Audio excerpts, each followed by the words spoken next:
ગુજરાતનો આવાજ।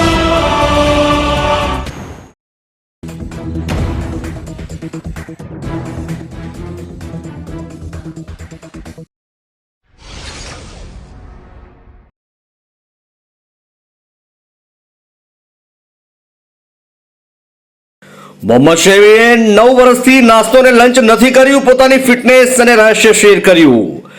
ભારતીય ક્રિકેટર મોહમ્મદ શમીએ પોતાની ફિટનેસ અંગે મોટો ખુલાસો કરતા કહ્યું કે છેલ્લા 9 વર્ષથી મેં નાસ્તો કે બપોરનો લંચ નથી કરી, પરંતુ દિવસમાં ફક્ત એક જ વાર રાત્રિ ભોજન કરું છું। શમી આગળ કહ્યું કે શરૂઆતમાં તે ખૂબ મુશ્કેલ લાગતું હતું, પરંતુ હવે તે આદત બની ગઈ। હવે શમી હાલમાં એસઆરએચ તરફથી આઈપીએલ મેચ રમી રહ્યો છે।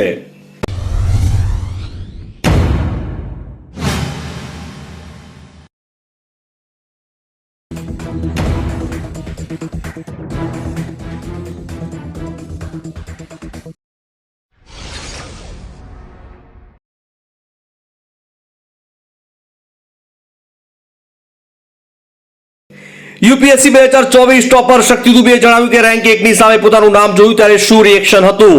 યુપીએસસી સિવિલ સર્વિસ પરીક્ષા 2024 ના ટોપર શક્તિ દુબેએ કહ્યું કે જ્યારે મેં પરિણામમાં પોતાનું નામ જોયું ત્યારે મને એવું લાગ્યું કે તે કોઈ વચ્ચેના પાના પર છે।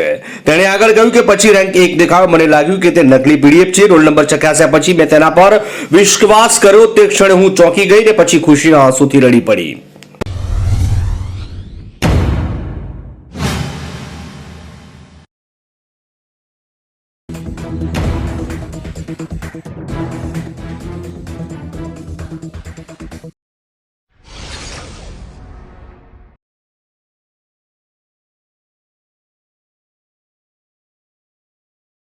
સુરતમાં સગીર વિદ્યાર્થીને બગાડી જનાર શિક્ષિકા ગર્ભવતી વિદ્યાર્થી સાથે હોટલમાં શારીરિક સંબંધ બાંધ્યા હતા।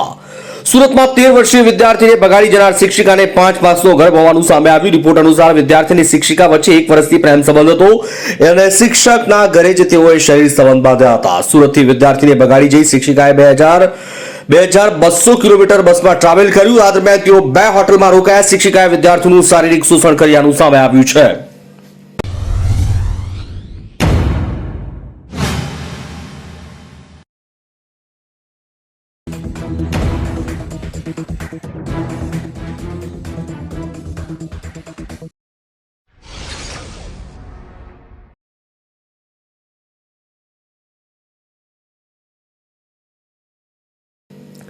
चौदह वर्षीय उम्रे आईपीएल में इतिहास रचनार वैभव सूर्यवंशी कुल संपत्ति केटली है।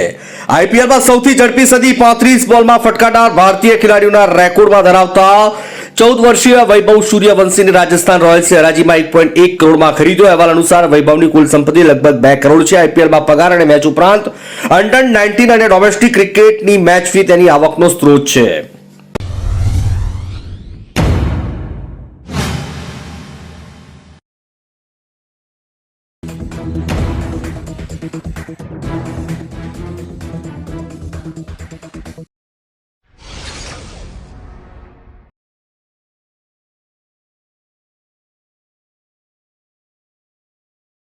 गुजरात हाईकोर्टનો મહત્વપૂર્ણ ચુકાદો, આરોપીને પાસપોર્ટ આપવાનો કર્યો આદેશ। ગુજરાત હાઈકોર્ટે સાબરકાંઠાના એક કેસની સુનાવણી દરમિયાન આરોપીને પાસપોર્ટ આપવાનો આદેશ કર્યો છે। હાઈકોર્ટે કહ્યું કે માત્ર એફઆઈઆરની નોંધણી હોવાથી મુસાફરી પર પ્રતિબંધ લગાવી શકાય નહીં। સાબરકાંઠા મહિલા પોલીસ મથકમાં આરોપી હિતેશ પટેલ સામે ડાઉરી પ્રોહિબિશન એક્ટ હેઠળ એફઆઈઆર નોંધાઈ હતી। પાસપોર્ટ મેળવવા અંગે આરોપીએ હાઈકોર્ટમાં કોશિંગ પિટિશન દાખલ કરી હતી।